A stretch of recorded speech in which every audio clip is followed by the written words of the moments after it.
আসসালামু আলাইকুম এভরিওয়ান। রাসায়নিক বিক্রিয়া অধ্যায়ের ময়মনসিংহ বোর্ড 2026-এর সৃজনশীল প্রশ্নের সলভ ক্লাসে তোমাদের স্বাগতম। এতটুকু শিওর থাকতে পারো, এই ক্লাসটি করার পরে তোমাদের এই অধ্যায় থেকে এই টাইপের যে কোনো সৃজনশীল প্রশ্নের সলভ তোমরা নিজে নিজে করতে পারবা। তাহলে দেখো, শুরু করা যাক। ময়মনসিংহ বোর্ড 2026-এর গণং কোশ্চেনটা আমরা একটু লক্ষ্য করি। চলো, যে 2 নং বিক্রিয়ায় কোনটি বিজারক পদার্থ ব্যাখ্যা করো। এখন উদ্দীপকের 2 নং বিক্রিয়াটি দেখো, 2 মোল ফেরিক ক্লোরাইডের সাথে 1 মোল হাইড্রোজেন সালফাইড যুক্ত হয়ে 2 মোল ফেরাস ক্লোরাইড এবং 2 মোল হাইড্রোজেন ক্লোরাইড এবং সালফার উৎপন্ন করছে।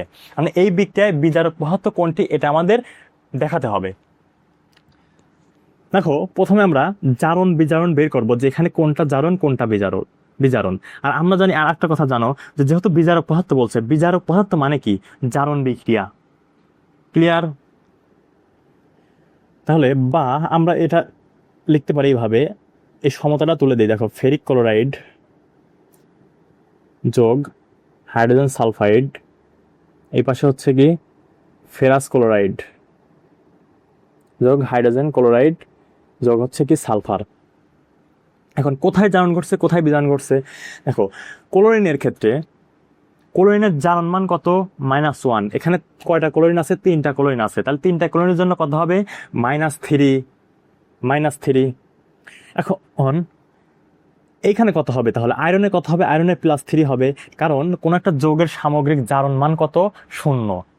আর আরেকটা জিনিস মাথায় রাখবা, জারণ মান সবসময় একটা পরমাণুর জন্য হিসাব করতে হয়। দেখো, ক্লোরিন এখানে কয়টা পরমাণু আছে?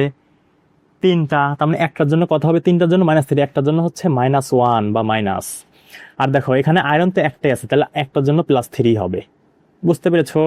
তারপর দেখো, এখানে হাইড্রোজেন সালফাইডে সালফারের জারণ মান কত? -2 আমরা জানি। তাহলে এটা কত হবে? +2 হাইড্রোজেনের। কিন্তু জারণ মান সবসময় একটা পরমাণুর জন্য যেহেতু হিসাব করতে হয়, তাহলে এখানে একটা পরমাণুর জন্য কত হবে? +1। এ পাশে দেখো, ক্লোরিন কত? এখানে -2। তাহলে এটা যদি -2 হয়, তাহলে এটা কত হবে? +2। কিন্তু একটার জন্য এখানে মাইনাস হবে, আর এখানে কি +2ই হবে। হাইড্রোজেন ক্লোরাইডের ক্ষেত্রে ক্লোরিন হচ্ছে -1, হাইড্রোজেনের কত? +1। আর সালফারে কত? যেহেতু এটা মুক্ত মৌল, তার মানে কত হবে? 0 হবে। এখন থেকে জারণ কোথায় ঘটছে আর বিজারণ কোথায় ঘটছে। দেখো, আয়রনের ক্ষেত্রে কি করছে দেখো তো, জারণ মান ছিল +3 হয়ে গেছে +2। তার মানে কি এখানে হ্রাস পেয়েছে। আর জারণ মান যখন হ্রাস পাবে, সেখানে কি ঘটবে? সেখানে বিজারণ ঘটবে। বিজারণ। তারপরে দেখি সালফারের ক্ষেত্রে। দেখো, সালফারের ক্ষেত্রে হচ্ছে ছিল কত? -2। দেখো, সালফারের হচ্ছে ছিল কত? -2 হয়ে গেছে কত? 0। তার মানে কি এখানে বৃদ্ধি পাইছে, -2 থেকে 0, তার মানে বৃদ্ধি পাইছে। আর জারণ মান বৃদ্ধি পেলে আমরা জানি সেখানে কি ঘটে? জারণ ঘটে।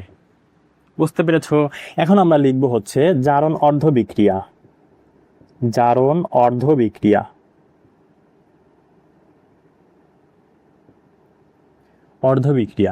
জারণ অর্ধ বিক্রিয়া। দেখো, জারণ ঘটছে তাহলে কোথায়? সালফারে। তাহলে হচ্ছে সালফার 2-।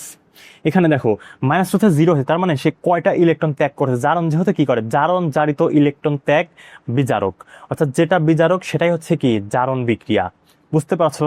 তাহলে জারণ এখানে -2 থেকে কত হয়েছে? 0 হয়েছে। তার -2 থেকে 0, তার মানে সে 2টা ইলেকট্রন ত্যাগ করছে।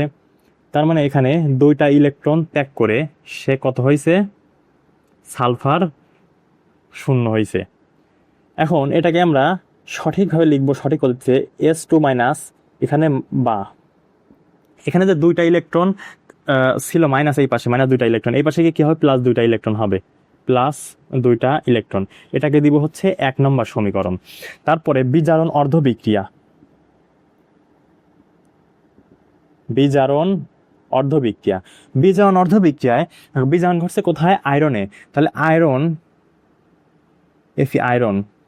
আয়রন কত? 3+।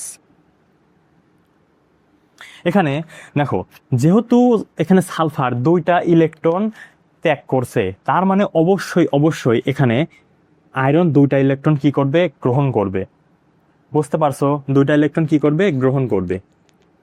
তার মানে, কারণ এখানে সালফারে যদি 2টা ইলেকট্রন মানে ত্যাগ করবে যখন কেউ গ্রহণ করার থাকবে। গ্রহণ করার যদি কেউ না থাকতো তাহলে সে ত্যাগ করতে পারতো। তাহলে এখানে যে 2টা ইলেকট্রন ত্যাগ করছে, এখানে আয়রন সেই 2টা ইলেকট্রন গ্রহণ করবে।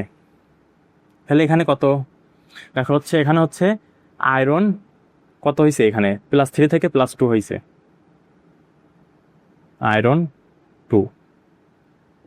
দেখো এখানে একটা আয়রন কি করছে, দেখো +3 ছিল +2 হয়েছে, তার মানে একটা ইলেকট্রন গ্রহণ করছে। তাহলে একটা আয়রন যদি একটা ইলেকট্রন গ্রহণ করে, তাহলে আয়রন এখানে কয়টা ইলেকট্রন গ্রহণ করছে, তার মানে 2টা ইলেকট্রন 2টা আয়রন গ্রহণ করবে, 2টা আয়রন 2টা ইলেকট্রন গ্রহণ করবে, তার মানে এখানেও 2 এখানেও 2। তুমি যদি এটা সহজভাবে বোঝাতে চাও, দেখো আমাদের উপরে যে সমতাটি আছে, এই যে সমতাটি দেখো, এখানে আয়রনের কত আছে, 2 আছে। তাহলে 2টা আয়রন 2টা ইলেকট্রন গ্রহণ করে, দেখো এখানে কি 2Fe, তাহলে এখানে কি হবে 2 মোল আয়রন 2+ হয়ে গেল। বুঝতে পেরেছো?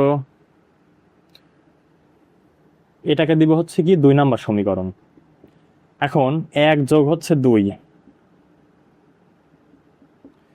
দেখো এখানে 2টা ইলেকট্রন, এই 2টা ইলেকট্রন কাটা যাচ্ছে, এখানে কি থাকছে তাহলে দেখো বিক্রিয়কে সালফার 2- যোগ এখানে কত 2 মোল আয়রন 3+, আর ডান পাশে উৎপাদে কি থাকছে সালফার এবং হচ্ছে কি 2 মোল Fe2+। এখন আমরা দর্শকায়ন যোগ করব, দর্শকায়ন যোগ করে পাই। দর্শকায়ন কোনগুলো, এই যে যেগুলোর জারণ মানের কোনো পরিবর্তন হয় না, দেখো এখানেও মাইনাস, এখানেও মাইনাস, দেখো এখানে প্লাস, এখানে ক্লোরিনের মাইনাসই আছে, এখানে হাইড্রোজেনের প্লাসই আছে, এদের জারণ মানে কোনো পরিবর্তন হয় নাই। দর্শকায়ন যোগ করে পাই, তাহলে দর্শকায়ন যোগ করে পাই, যোগ করে পাই। আশা করি তোমাদের নিচে দেখা যাচ্ছে। দেখো এখানে সালফারের সাথে কি ছিল H2S। আমরা প্রথমে এই প্রথমটার অনুযায়ী সাজাবো, মানে এইটা অনুযায়ী সাজাবো। দেখো এই প্রথমটা অনুযায়ী যদি সাজাই, দেখো 2 মোল Fe3+, আয়রনের সাথে কি ছিল, ক্লোরিন ছিল, তাহলে 2FeCl3-। এই দর্শক আয়নগুলো আমরা যোগ করছি, যোগ দেখো সালফারের সাথে কি ছিল, সালফারের সাথে ছিল H2 ছিল, তার মানে এখানে H2S সালফার। তারপর এই পাশে এসে দেখো, এবার হচ্ছে আয়রন, প্রথমে যেহেতু আয়রন ছিল, তার মানে আয়রনের সাথে দেখো, আয়রনের সাথে 2 মোল আয়রনের সাথে কি ছিল, ক্লোরিন, তাহলে 2, এটাই আমরা তুলে দেবো, দেখো 2FeCl2, অর্থাৎ এই আয়রনের সাথে আমরা এই ক্লোরিন দর্শক আয়নটি যোগ করলাম, যোগ এখানে কত দেখো, এখানে সালফার তো একাই ছিল, তারপর যোগ হচ্ছে কি 2 মোল HCl, আশা করি দেখা যাচ্ছে, অর্থাৎ আমরা এইটুকুই লিখছি, যোগ হচ্ছে কি সালফার তো একাই ছিল, সালফার এইটুকু দেখা যাচ্ছে, হ্যাঁ দেখা যাচ্ছে। আচ্ছা এতটুকুই, তার মানে দেখো এখানে আমাদের যেহেতু প্রশ্ন বলছে যে বিজারক পদার্থ ব্যাখ্যা করো, এখানে তাহলে বিজারক পদার্থ কোনটি হচ্ছে বলো তো? বিজারক পদার্থ এটি যেটা হচ্ছে মানে জারণ মান কি হয়, জারণ ত্যাগ করে, অর্থাৎ জারণ মান বৃদ্ধি পায়। এই যে এইটা দেখো, জারণ জারিত, জারণ জারিত, জারিত এবং হচ্ছে বিজারক, তিনটা হচ্ছে কি একই জিনিস, বিজারক তিনটা হচ্ছে একই জিনিস। জারণ বিজারণ হচ্ছে বিক্রিয়ার নাম, জারণ বিজারণ বিক্রিয়া, আর জারিত বিজারিত হচ্ছে অবস্থা, আর বিজারক আর জারক হচ্ছে পদার্থের নাম। বুঝতে পেরেছো? আশা করি বুঝতে পেরেছো। এখন আমরা আসলে ঘ নং কোশ্চেনে। তাহলে এখানে বিজারক ঘটবে কোথায়, বিজারক পদার্থ হবে হচ্ছে সালফার, এখানে সালফার হচ্ছে বিজারক পদার্থ।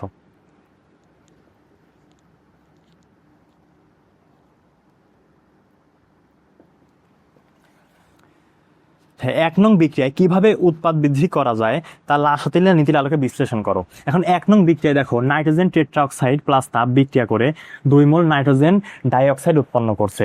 মানে এই বিক্রিয়াতে লাসতেলিয়া নীতি ব্যবহার করে উৎপাদের পরিমাণ বৃদ্ধি করার আমরা চেষ্টা করব। দেখো ঘ নাম্বার, প্রথমে আমরা বিক্রিয়াটা লিখি, N2O4 এখানে গ্যাস প্লাস তাপ বিক্রিয়া করে 2 মোল নাইট্রোজেন ডাইঅক্সাইড উৎপন্ন করছে। তাহলে দেখো এখানে যেহেতু বিক্রিয়কে প্লাস তাপ আছে, তার মানে এটা হচ্ছে কি তাপহারী বিক্রিয়া। এটা কি বিক্রিয়া? তাপহারী বিক্রিয়া। আমরা এখন তাপের প্রভাব, প্রথমে তাপের প্রভাব বিশ্লেষণ করব, তাপের প্রভাব। তাহলে যেহেতু এটা বিক্রিয়াটি তাপহারী বিক্রিয়া, দেখো আমরা সচরাচর দেখি যে ডান পাশে হচ্ছে প্লাস বা মাইনাস থাকে, ΔS এর মান প্লাস থাকলে হচ্ছে তাপহারী ডেল এইচ এর মান হচ্ছে মাইনাস থাকলে হচ্ছে তাপ উৎপাদী। কিন্তু এইখানে দেখো, এখানে ডেল এইচ এর মান নাই কিন্তু প্লাস তাপ আছে। এই প্লাস তাপটা যদি আমরা এই পাশে নিই, ডান পাশে নিই, তাহলে কি মাইনাস তাপ হবে। আর মাইনাস তাপ থাকলেও সেটা কি তাপহারী বিক্রিয়া নির্দেশ করে। তাহলে এই বিক্রিয়াকে প্লাস তাপ আছে মানে কি তাপহারী বিক্রিয়া। আর তাপহারী বিক্রিয়া এবার আমরা তাপ একবার বৃদ্ধি করব, তাপ একবার কি হ্রাস করব। তাহলে তাপহারী বিক্রিয়ায় তুমি যদি তাপহারী বিক্রিয়ায় তাপমাত্রা বৃদ্ধি করো তাহলে বিক্রিয়াটি কি হবে দেখো, মাইনাস প্লাসে মাইনাস হয়ে যাবে কি প্লাস। তাপহারী বিক্রিয়া সাম্যাবস্থায় তাপমাত্রা বৃদ্ধি করলে বিক্রিয়া সামনের দিকে অগ্রসর হবে। কি হবে? সামনের দিকে অগ্রসর হবে। আর যখনই বিক্রিয়াটি সামনের দিকে অগ্রসর হবে তখন কি হবে, আমাদের উৎপাদের পরিমাণটা এমনি বৃদ্ধি পাবে। কারণ এই বিক্রিয়াটি দেখো এই পাশ থেকে এই পাশে চলে আসতেছে, বিক্রিয়ক থেকে উৎপাদের দিকে চলে যাচ্ছে, তার মানে কি হচ্ছে উৎপাদের পরিমাণটি বৃদ্ধি পাচ্ছে। এটা গেল তাপহারী বিক্রিয়া অর্থাৎ তাপের প্রভাব। তারপর দেখো চাপের প্রভাবের ক্ষেত্রে, চাপের প্রভাবে দেখো বিক্রিয়ক এবং হচ্ছে উৎপাদ উভয় গ্যাসীয় অবস্থায় থাকতে হবে। আর বিক্রিয়ক এবং হচ্ছে উৎপাদের মোল সংখ্যা ভিন্ন হতে হবে। দেখো এখানে বিক্রিয়কে আছে হচ্ছে 1 মোল, উৎপাদে আছে কত 2 মোল, তার মানে কি ভিন্ন আছে মোল সংখ্যা। এখন চাপের প্রভাবের ক্ষেত্রে আমরা জানি লাসাতেল নিউটনের গ্যাসীয় বিক্রিয়ায় সাম্যাবস্থায় চাপ যদি তুমি হ্রাস করো তাহলে বিক্রিয়া কি হবে, বেশি মোল লাসাতেলিয়ার নীতি অনুযায়ী গ্যাসীয় বিক্রিয়ায় সাম্যাবস্থায় চাপ বৃদ্ধি করলে বিক্রিয়া বেশি মোল থেকে কম মোলের দিকে অগ্রসর হয়। আর চাপ যদি তুমি হ্রাস করো তাহলে বিক্রিয়া কি হবে, কম মোল থেকে বেশি মোলের দিকে অগ্রসর হবে। তাহলে এই বিক্রিয়ায় দেখো যেহেতু আমাদের উৎপাদের পরিমাণটি বৃদ্ধি করতে হবে, তার মানে গ্যাসীয় বিক্রিয়ায় সাম্যাবস্থায় এই বিক্রিয়া কি করতে হবে, চাপ হ্রাস করতে হবে। চাপ যখনই হ্রাস করব, চাপ হ্রাস করলে কি হবে, বিক্রিয়াটি কম মোল থেকে বেশি মোলের দিকে অগ্রসর হবে। চাপ হ্রাস করলে কি হয়, চাপ হ্রাস করলে কম মোল থেকে বেশি মোলের দিকে যায়, কম মোল থেকে বেশি মোলের দিকে যায়। দেখো তাহলে কম মোল কোন দিকে, এই দিকে, আর এই দিকে কি বেশি মোল, বেশি মোল 2 মোল। তাহলে এই বিক্রিয়ার সাম্যাবস্থায় তুমি যদি চাপ হ্রাস করো তাহলে বিক্রিয়াটি কি হবে, কম মোল থেকে বেশি মোলের দিকে যাবে, অর্থাৎ উৎপাদের পরিমাণটি বৃদ্ধি পাবে। বুঝতে পেরেছ? এরপর আসি হচ্ছে ঘনমাত্রার প্রভাবের ক্ষেত্রে আমরা দেখব যে কিভাবে উৎপাদের পরিমাণটা বৃদ্ধি করা যায়। তুমি যদি যোগ করো, ঘনমাত্রা যোগ করলে বিক্রিয়া কি হবে, বাম থেকে ডান দিকে অগ্রসর হবে, অর্থাৎ সামনের দিকে অগ্রসর হবে। আর যখনই সামনের দিকে এই বিক্রিয়াটি অগ্রসর হবে তখন কি হবে, আমাদের উৎপাদের পরিমাণটি বৃদ্ধি পাবে। এবং তারপরে আর একটা কীভাবে করা যায়, আমি যদি উৎপাদের ঘনমাত্রা, এটা হচ্ছে বিক্রিয়কের ঘনমাত্রা বৃদ্ধি করলাম, বিক্রিয়কের। এবার আমরা কি করব, উৎপাদের ঘনমাত্রা হ্রাস করব। এই উৎপাদের ঘনমাত্রা যদি আমরা হ্রাস করি, এই উৎপাদের ঘনমাত্রা হ্রাস করলাম, তখন কি হবে, বিক্রিয়া তাও সামনের দিকে অগ্রসর হবে। তখন কি হবে, বিক্রিয়া সামনের দিকে অগ্রসর হবে। তার মানে ঘনমাত্রা প্রভাব, সাম্যাবস্থায় বিক্রিয়কের ঘনমাত্রা বৃদ্ধি করলে বিক্রিয়া কি হবে, সামনের দিকে অগ্রসর হবে, অর্থাৎ বাম থেকে ডান দিকে অগ্রসর হবে এবং উৎপাদের পরিমাণটি বৃদ্ধি পাবে। আর উৎপাদের ঘনমাত্রা যদি আমরা হ্রাস করি, উৎপাদের ঘনমাত্রা হ্রাস করলে কি হবে, বিক্রিয়াটি বাম থেকে ডান দিকে অগ্রসর হবে এবং ঘনমাত্রার পরিমাণটি বৃদ্ধি পাবে। আশা করি তোমরা সুন্দর মতো বুঝতে পেরেছো। আজকের মতো এতটুকুই থাকবে।